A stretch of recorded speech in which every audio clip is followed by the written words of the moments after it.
بسم اللہ الرحمن الرحیم۔ اس میسج کا مقصد یہ ہے کہ کریٹیو تھنکنگ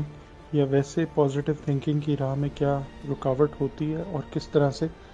سوسائٹی ہمارے سب کانشیس مائنڈ کے اندر کریٹیو تھنکنگ یا پازیٹیو تھنکنگ کو روکتی ہے۔ اس کی ایک مثال شیخ چلی کی کہانی ہے، لیکن اس کہانی سے پہلے اگر ایک چیز پہ غور کیا جائے کہ ہر ریلیجن، دنیا کا ہر ریلیجن جو ہے وہ ہوپ کی بات کرتا ہے، وہ نا امیدی سے کہتا ہے کہ نا امید نہیں ہونا چاہیے، ہوپ فل رہنا چاہیے۔ اسی طرح سے ہر فلاسفی کی بک میں بھی یہی بات ہے کہ پازیٹیو سوچیں، اچھا سوچیں۔ اور اب ماڈرن ٹائمز میں کتنا لٹریچر آ چکا ہے کہ جیسے ہم سوچتے ہیں جو اچھا گمان ہے وہ ہونا چاہیے، پازیٹیو ورڈز ہونے چاہیے، تو بے شمار لٹریچر اویلیبل ہے کہ پازیٹیو تھنکنگ ہونی چاہیے۔ دنیا کے اندر جتنی بھی ایجادات ہوئی ہیں، اگر فون ایک نارمل فون تھا تو کسی نے سوچا کہ ایسا فون ہو کہ تار کے بغیر چلے اور پھر موبائل فون بنا۔ گاڑیوں پہ لوگ سفر کرتے تھے، ٹرین پہ، بیل گاڑی پہ سفر کرتے تھے، گھوڑا گاڑی پہ سفر کرتے تھے، اور پھر کسی نے سوچا کہ جہاز ہونا چاہیے۔ تو یہ ساری انوینشنز ہوئی ہیں کریٹیو تھنکنگ کی وجہ سے، پازیٹیو سوچنے کی وجہ سے، کہ ایک ناممکن پھر ممکن بن گیا۔ شیخ چلی کی کہانی میں ہوتا یہ ہے کہ ہمیں جو اسکولوں میں پڑھا دیا جاتا ہے ساؤتھ ایشیا میں خاص طور پہ، کہ ایک کہانی یہ بتائی جاتی ہے کہ جی وہ ایک بندہ تھا، اس نے انڈے لے کے جا رہا تھا، اس نے سوچا کہ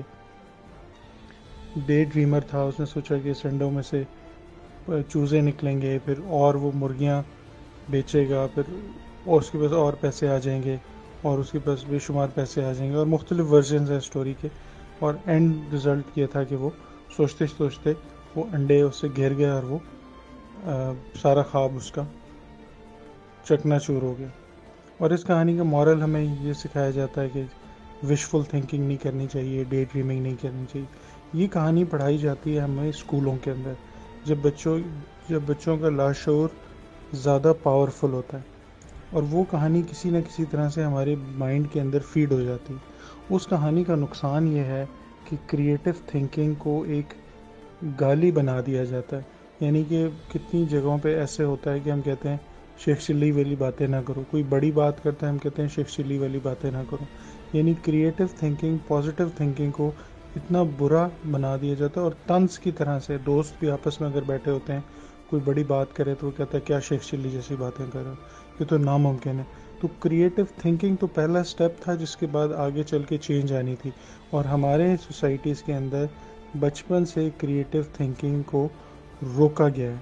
اور یہ اس طرح کی کہانیوں نے بہت نقصان پہنچایا ہے۔ جیسے کچھوا خرگوش کی کہانی ہے، تو اب اس کا ایک نیا ورژن آ گیا کہ بچپن میں ایک کہانی سنی تھی کہ کچھوا اور خرگوش کی ریس ہوئی، اور خرگوش جو ہے وہ راستے میں سو گیا اور پھر کچھوا آگے پہنچ گیا، لیکن پھر اس کے بعد کہانی کے اگلے ورژن آئے کہ نہیں، پھر وہ ایک دریا آیا، دریا میں کچھوا چلتا رہا، خرگوش اس کے اوپر بیٹھ گیا، اور کوآپریشن سکھائی، یعنی ان دونوں جانوروں کے درمیان کوآپریشن ہوئی، اور اس طرح کی بے شمار سٹوریز آئی ہیں۔ لیکن اس سٹوری کے آگے کوئی بھی، یعنی اس کا پازیٹیو سائڈ کوئی آیا ہی نہیں ہے، اور ابھی تک یہ کچھ سکولوں میں، ابھی تک یہ 2020 ہے، 2020 میں بھی بہت سارے سکولوں میں یہ پڑھائی جاتی ہے۔ تو لہٰذا اس چیز کو ریکگنائز کرنا ہے کہ کوئی بھی بڑا کام بڑا ہماری سوچ کے اندر ہے۔ ایک شخص جس کے پاس گاڑی نہیں ہے، اگر اس کو کہا جائے کہ تم کون سی سواری چاہتے ہو، تو وہ کہے گا کہ مجھے صرف سائیکل مل جائے، لیکن اگر اس کو کہا جائے کہ تمہیں مہران مل جائے تو وہ مہران گاڑی کو بہت بڑی چیز سمجھتا ہے۔